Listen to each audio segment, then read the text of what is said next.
কিছু স্বার্থপর মানুষের জন্য এখন আর মানুষের সাথে মিশতে ইচ্ছে করে। তারা মিথ্যা কথাগুলোকে গুছিয়ে বলে সেগুলোকে সত্যি প্রমাণ করে ফেলে। এই ফুটবলটা নিয়ে সোনা সবসময় খেলা করে, এখন দেখো পড়ে রয়েছে। সোনার প্রচন্ড পরিমাণে শরীর খারাপ, সারাদিন শুধু ঘুমাচ্ছে। আর এখন একটু টিভিটা চালিয়ে দিয়েছি বলে ও একটু উঠে বসেছে, না হলে সারাদিন দু চোখের পাতা খুলছেই না। পরপর দুটো ডক্টর চেঞ্জ করে ওকে দেখালাম, কিন্তু ওর শরীরে কোনো পরিবর্তন নেই।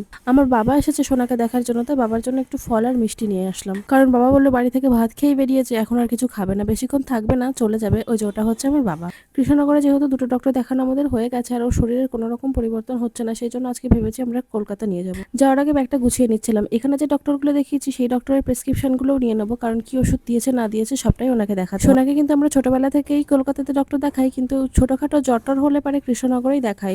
তো এখন কৃষ্ণনগরের ডক্টর দেখানোর পরে ওর যেহেতু জ্বর কমছে না, সেহেতু আর কিছু করার উপায় নেই, এখন কলকাতাতে নিয়ে যেতেই হবে। সরকারি ভ্যাকসিন বাদ দিয়ে যে সমস্ত ভ্যাকসিন আছে সেগুলো সমস্তটাই আমরা কিন্তু কলকাতা থেকে নিয়েছি। আর এখন আমরা বেরিয়ে পড়েছি কলকাতা যাওয়ার জন্য। আর ওদিকে আমার বাবা বাড়ি চলে গেছে। এসে ওই 1 ঘন্টা মতো ছিল সোনার সাথে। তো সোনা কিন্তু সেই টাইমটুকু বাবার সাথে বেশ খেলা করেছে। ওর মনটাও খুব খারাপ হয়ে থাকে, বাড়িতে যেহেতু কেউ থাকে না, বারবার বলি ওর মন খুব খারাপ থাকে। আগে আমার এই জিনিসটা খুব একটা হতো না, কিন্তু এখন গাড়িতে উঠলেই কেমন একটা স্মেল আসে, তো সেই স্মেলে আমার একদম মাথা ধরে যায়। সেই জন্যই একটুখানি জোয়ান আর হজমলা কিনে নিলাম, ওটা একটু খেতে খেতে যাবো, ভালো লাগবে। এই নতুন ব্রিজটা চালু হওয়ার পরে আমি আর কলকাতা যাইনি, সেই জন্য এই দৃশ্যটা আমার কখনো চোখে পড়েনি। তো আজকে যখন যাচ্ছি বেশ সুন্দর লাগছে। এটা কিন্তু ভাইরাল ব্রিজ, এখানে কিন্তু অনেকে ডান্স ভিডিও করে। তারপর একটা জায়গায় এসে দাঁড়ালাম, কোথায় সেটা তোমাদেরকে একটু পরে দেখাচ্ছি। তার আগে দেখো এই পেনটা কতটা সুন্দর না, কেমন একটা ভুতুরে ভুতুরে টাইপস। দাঁড়িয়েছিলাম, বাড়ি থেকে শোনার জন্য ফল কেটে নিয়ে এসেছিলাম, সেগুলো রাস্তায় খাওয়াবো বলে। ওর তো প্রচন্ড পরিমাণে জ্বর, ওর কিন্তু কিছু খেতে ভালো লাগছে না। ফলটাও কিন্তু ঠিক মতো খায়নি। ড্রাগন ফ্রুটটা খেতে ভালোবাসে, তো সেই জন্য ড্রাগন ফ্রুট কেটে নিয়েছিলাম। আর এনেছিলাম পেয়ারা। আর এখানে দেখো কি সুন্দর খাটিয়া আছে, একটা ধাবা টাইপের, তো এখানেই বসে সোনাকে খাওয়াচ্ছিলাম। ও একটু মজা পাচ্ছিল, সেই জন্য 2-1 কামড় খেয়েছিল।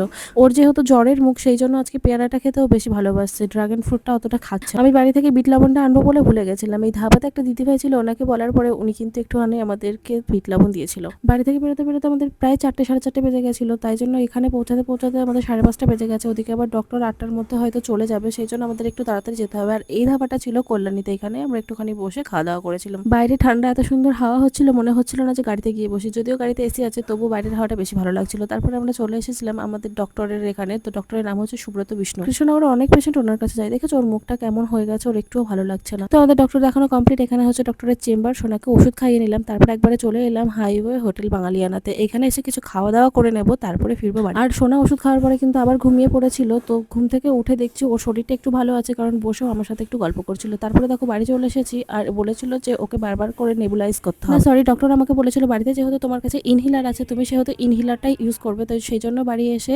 ডক্টরের কথা মতো আমি এখন ইনহেলারটা দিয়ে নিচ্ছি, লিভোলিনটা 2 পাপ। আবার সকালবেলা দিতে হবে।